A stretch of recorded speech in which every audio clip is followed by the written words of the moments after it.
My name is Sarah. I was 27 years old when I married Daniel. He was kind, gentle, and respectful. Everyone said, "You are lucky. Sarah, he is a good man." But deep inside, I knew a painful truth. I didn't love him. The proposal. Daniel and I met through our families. Our parents were friends. He had a stable job, a big house, and a good heart. My mother said, "Sarah, love will come after marriage. He will keep you happy." I wanted to believe her. I wanted to be a good daughter. So I said yes. But that night, when I looked at the ring on my finger, I felt no excitement, only silence inside my heart. The wedding day. The wedding was beautiful. The guests smiled, music played, and everyone blessed us. But I felt like I was watching someone else's life. When Daniel held my hand, I smiled, but it wasn't real. He looked at me with love, and I looked back with fear. I was scared of hurting a man who didn't deserve pain, and scared of living a life that didn't belong to me. The new life after marriage. Daniel tried his best to make me happy. He cooked breakfast, left sweet notes, brought flowers every Friday. He always said, "I love you, Sarah." I answered softly, "I love you too." But my heart whispered, "No, you don't." At night, he talked about our future, children, trips, dreams. And I listened, smiling on the outside, breaking on the inside. Every day, I wore a mask called happiness. The past returns. One evening, I saw an old photo of Ethan, my college love. We were young and full of dreams. We had promised to stay together forever. But life separated us. His family moved abroad, and we lost contact. When I saw his photo again, tears filled my eyes. Daniel came in and asked, "Why are you crying?"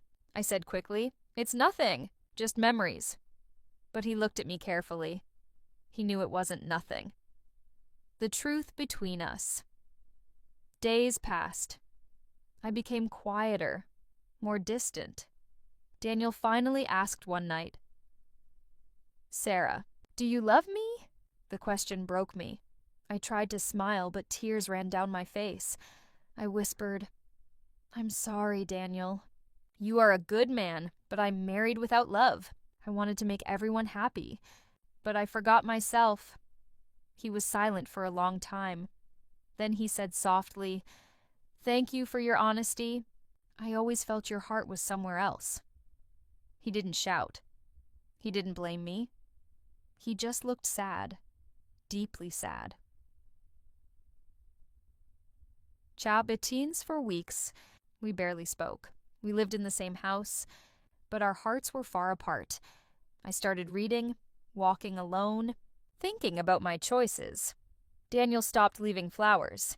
He smiled less. The air between us became heavy with silence. Then one day, he said, "Sarah, I can't make you love me. I won't keep you in a cage of kindness."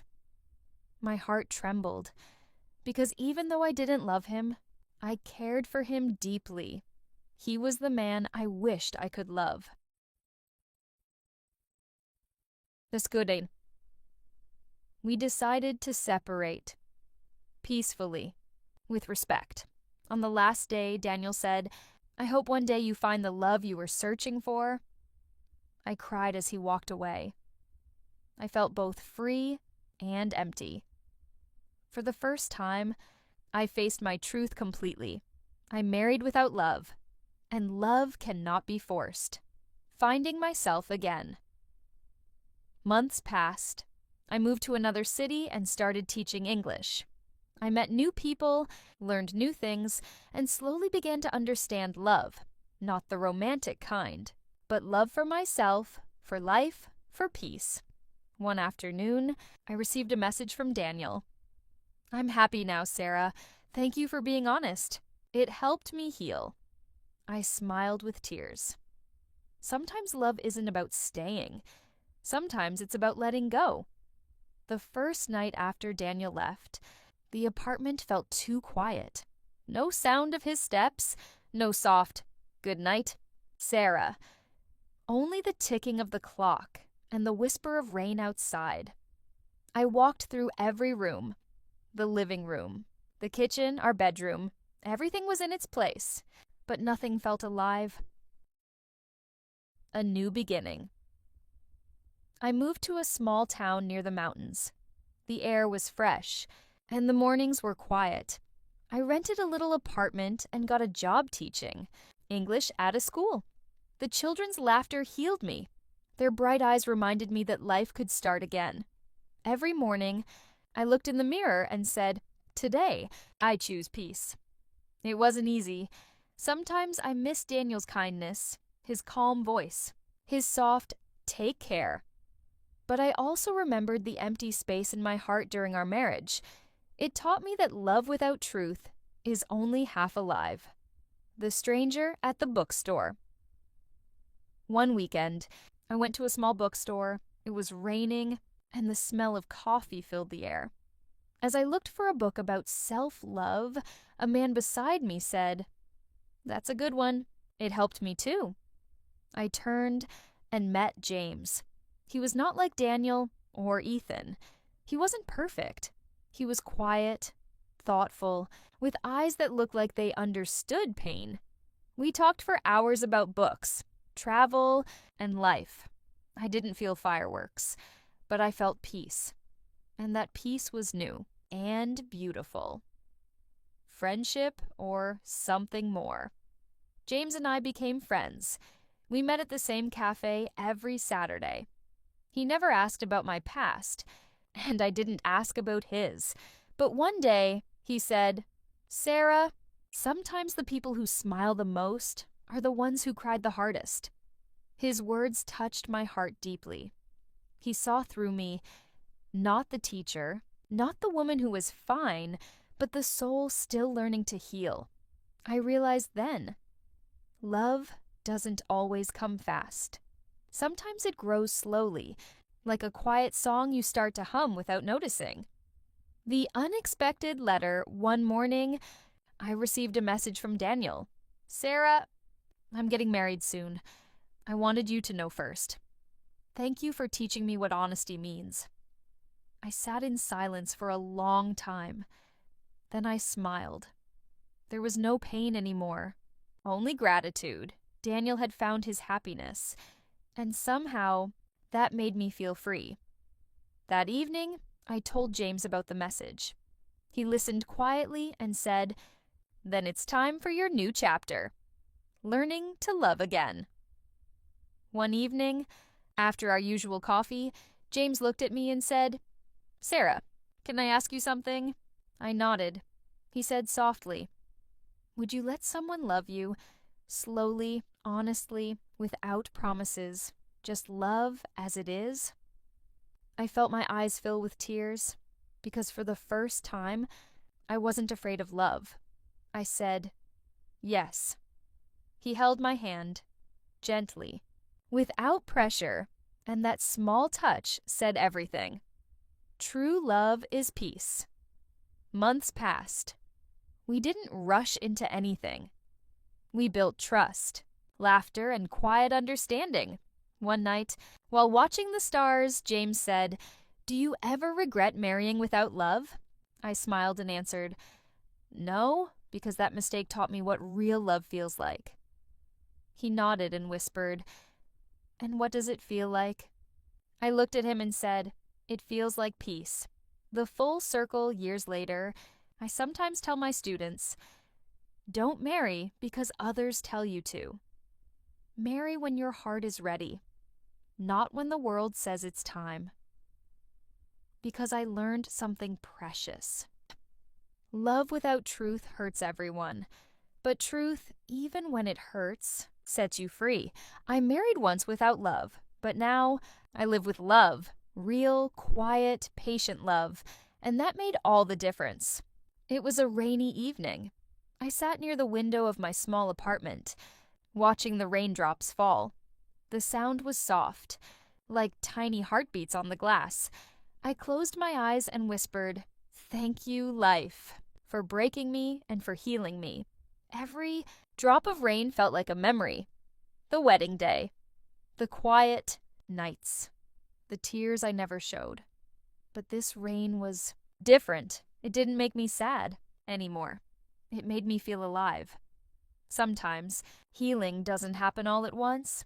It comes slowly, like rain that washes away pain, drop by drop. The classroom of hope. My students became my little world.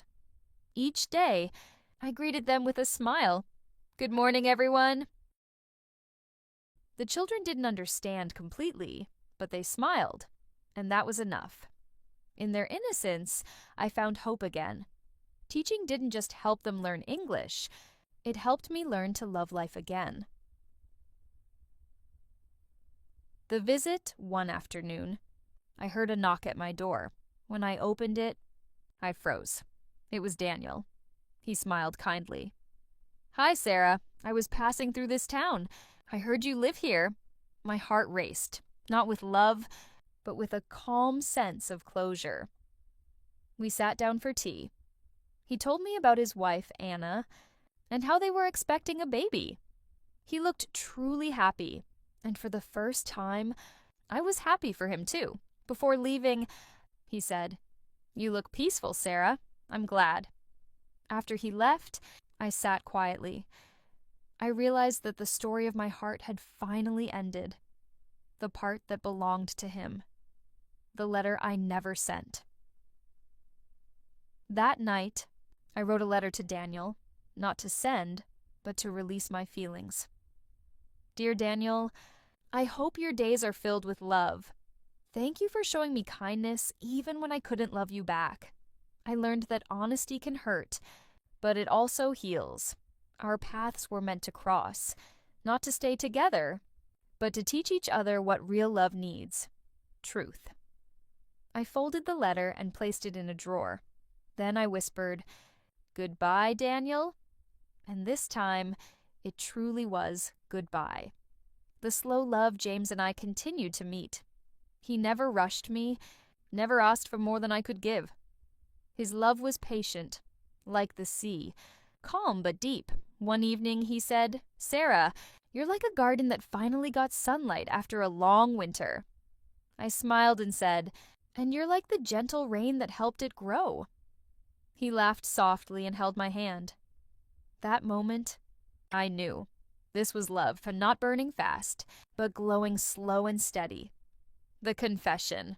Months later, as we walked by the river, James stopped and said, Sarah, I want to tell you something. I looked at him. He took a deep breath. I love you, not for what you were, not for what you lost, but for who you've become. My eyes filled with tears. No one had ever said something so pure. I answered quietly, I love you too, James. Not because I need someone, but because my heart is finally ready. We didn't need promises or rings. Our silence said everything. A night of reflection.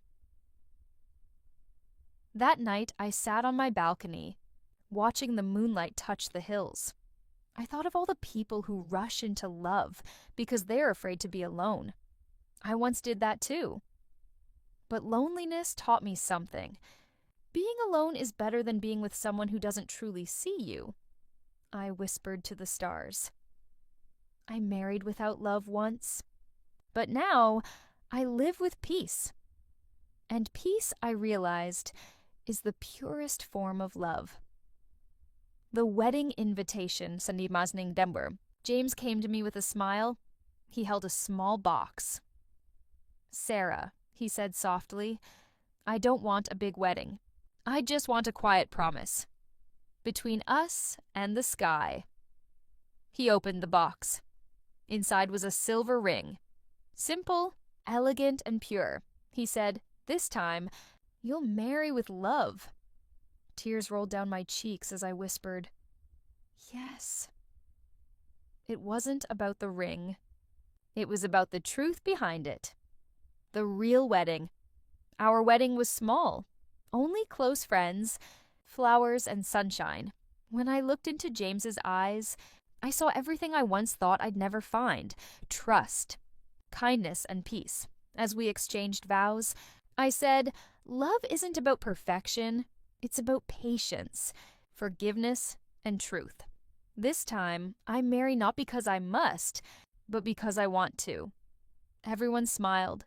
Even the wind seemed to whisper, "This is love." The epilogue, a letter to my younger self. Dear Sarah, you once married without love, and you blamed yourself for it. But now you know that mistake didn't define you. It prepared you. Because of that pain, you learned to recognize real love when it came quietly, in the form of peace. Love slowly, live gently, forgive deeply. You didn't fail at love. You just took the long way home. Sometimes, life gives us heartbreak not to destroy us, but to teach us what real love is. Sarah's story reminds us, never marry just to please others. Never say yes when your heart says no, because love is not a duty, it's a truth. And when love finally finds you, you'll know, because it will feel like peace. The morning after our small wedding, I woke up before sunrise. The light was soft and golden, and James was still asleep beside me. For a long moment, I just looked at him. His breathing was calm, his hand resting gently near mine. I smiled to myself and whispered, "This time, I'm married with love." The silence around us wasn't empty. It was peaceful.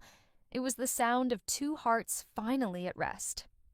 I walked to the window, opened the curtains, and felt the sunlight on my face. The world felt new again, building a new life. Our new life wasn't perfect, but it was real. Some mornings, we laughed while cooking breakfast. Other days, we argued over small things like which movie to watch, but we always ended the day holding hands. James often said, love is not about never fighting, it's about never walking away. And he was right, because now I understood that true love isn't a fairy tale. It's made of patience, small kindnesses, and quiet forgiveness. We didn't need grand gestures, we just needed honesty. The cafe memory. One weekend, we visited the town where I used to live with Daniel. There was still that small cafe by the street, the same one where I used to sit alone after my marriage ended. I stood outside for a moment, watching other people inside, laughing, talking, living. James asked gently, "Do you want to go in?" I smiled and said, "No, that chapter is closed. Let's go make new memories instead." And we walked away, hand in hand, leaving my past where it belonged, behind me. A letter from a former student. One day, a letter arrived in my mailbox. It was from Maya, my student from years ago. Dear Miss Sarah, you once told us that adults cry because their hearts are learning lessons that books can't teach. Now I understand. I just wanted to say, your words stayed with me. Thank you for teaching me not only English, but kindness. I smiled as I read it. Tears rolled down my cheeks, but they were happy tears. Sometimes, love doesn't end with romance. It lives in the kindness we leave behind. 10 years later, 10 years passed, I was still teaching. James still worked at the local newspaper. We had a small garden full of roses, and every evening we sat together watching the sunset. One evening, James looked at me and said, "Do you ever think about the past?" I nodded softly. Yes, but not with pain anymore. Every choice, even the wrong ones, brought me here. He smiled. That's how love works. It finds you when you stop running from yourself. I rested my head on his shoulder, watching the orange sky fade into pink. For the first time in my life, I wasn't dreaming of love. I was living it. A message for the world times. I write letters to my students about life. One of my favorite lessons is titled, "Don't Marry Without Love." It says, love is not a gift you receive after marriage. It is the foundation you build before it. Never marry to please others. Never say yes when your heart whispers no, because peace cannot grow from pressure, and love cannot grow from fear. When you marry, let it be for the right reason, because your heart feels safe, not silent. The final reflection. That night, as I looked at the stars, I remembered my younger self, the girl who said yes when she wanted to say no, the woman who smiled for everyone but herself. I forgave her. She did what she knew at the time, and because of her, I learned the value of truth. If I could speak to her now, I'd say, "You will cry. You will fall. But one day you will rise, not because someone saves you, but because you learn to save yourself." The Sunset Promise. As years went by, I learned one more truth. Real love is not fire, it's light. It doesn't burn you, it warms you. One evening, as we sat watching the sunset, James whispered, "Thank you for letting me love you." I looked at him and smiled. "No," I said. "Thank you for teaching me that love doesn't hurt when it's real." We sat there quietly, the golden light falling over us. Two souls who had finally found peace. The final words. And so, my story ends, not with heartbreak, but with healing. I once married without love, and it broke me. But that pain became the beginning of something greater, because through it, I learned that real love starts with truth, grows with patience, and lives forever in peace. And if someone asks me today, "Sarah, what is love?" I'll smile and say, love is coming home, not to a house, but to yourself.